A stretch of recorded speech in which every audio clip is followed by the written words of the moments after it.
All right, guys, we are on step 2 of mission launch. So we're going to talk through the business settings, adding users, reviewing their access, and then making sure their notifications are set up properly.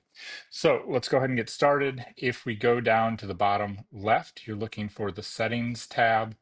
We're going to go into settings, and right here is where we're looking at business settings. So make sure that your friendly name is the appropriate name that you want to see when email reminders go out for like appointments or things of that nature. That's what automatically is a variable field that shows up. Legal name, your LLC or whatever you have, put it in there. Whatever business email you put in here, this will be in some of the emails automatically as well out of the gate. So just keep that in mind, either leave it blank or fill it in. If you put a domain, same thing. So some of these fields, the whole purpose behind really is that it's available as a variable field when you start sending out reminders with text, emails, things of that nature. You do need to have a friendly name. This is actually what fills in for your system's name, your CRM, up here on the left side.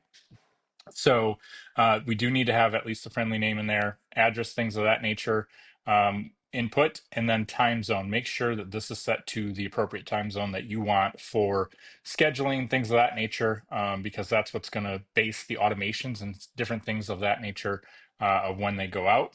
So you can kind of see that there. The rest of the stuff, if you want to fill out, you can, but those are kind of the really important fields for business information. Just make sure when you're done, click the update button so that it actually saves what you've put in there. As far as users and adding users, it really depends on what you have for a user role. So if you're just a straight user, you may not see my staff, you may see just my profile. If you're an admin, you'll see my staff, which allows you to go in and add different users in here. And so that's just this add blue button. Go ahead and put in first name, last name, email, and then under advanced settings, if you want to actually set their password for them so they don't have to do it, you can do that right there. Typically, we just put in a first name, last name, email, and then we'll go ahead and go to roles and permissions. And depending on which system you purchase with us, you may have access to some of this stuff or not. So if you go over to patriotbusinesssystems.com, which I'll pull up here in a second, we'll show some of the things that you get with the different subscriptions. But here are some of the different settings that you can turn on per user and be able to allow them to have access. If you have any questions as far as maybe a menu item or things not showing up on the left bar, or you don't have access in certain areas to things that you think you should, you can always reach out and we can provide some feedback. Support ticket would be the best route to go. We can dig in and let you know exactly where you do that. So you have your admin or your user level. Obviously, admin has a whole lot more permissions if you give somebody an admin role. Inside of here, this is where they would set up where they get notifications as far as do they want the web app where they're logged in to get calls and notifications when inbound calls happen. If they want to have notifications on mobile, that's where they would do it. And then are you going to have it send to a mobile phone number like a cell phone or anything like that? Otherwise, you can turn usually these two off. Where do you want the default to ring to? So do you want it on the web app to ring initially, or do you want it on the mobile app? And then you can assign a phone number to each individual person on your team. So those are some of the main items that are in here that I would pay attention to when they're first setting up things and making sure that they have access. After you go into here and add that user, do make sure that they are able to access.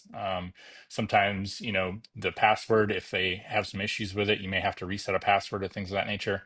That's why it may make the most sense for your team just to set the password right out of the gate. As a agency, just know that we're able to come in and sign in as you if you ever need help. So take a look at that. Okay, and then the last item on our list was notifications. So under the user, when you're logged in, you can go to My Staff. Let me go back. And if you click the pencil icon on any staff member, you can go into their roles and permissions, and then we can go in to their notifications here on the bottom once they've logged in. So they need to log in and approve that they want to access the system. And then once they do, this becomes available. And then you have the functionality to send notifications in the app, send an email, or send a text. Just remember the texts are roughly a penny, so it can get a little expensive after a while. So just take a look at some of these settings and make sure that these are set appropriately so the right people are getting the right notifications for when things happen in the system. If you want to have, some input or recommendations of what we would give, you can certainly reach out either on the Thursday Q&A call or the community, ask questions there. We can talk about what we'd recommend for different user roles.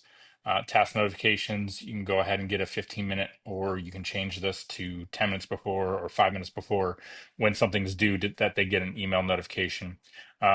Some of the users, they're rolling it out slowly. They're making it to where you can actually get a morning email of tasks that are coming that day, and you can set what time in the morning you want that email to come. This user doesn't have that just yet, but that is something that they're rolling out, so you may see that coming out. All right, so we want to make sure that we go through each and every one of our steps on here. So we went through business details, how to add a user, how to review kind of the roles and access, confirm, number one, that they can get in, and then last but not least, review the notifications. And once we've done that, we've kind of gone through our checklist. At this point, we can go ahead and mark off step 2 being complete and go on to step 3. I'll see you over there.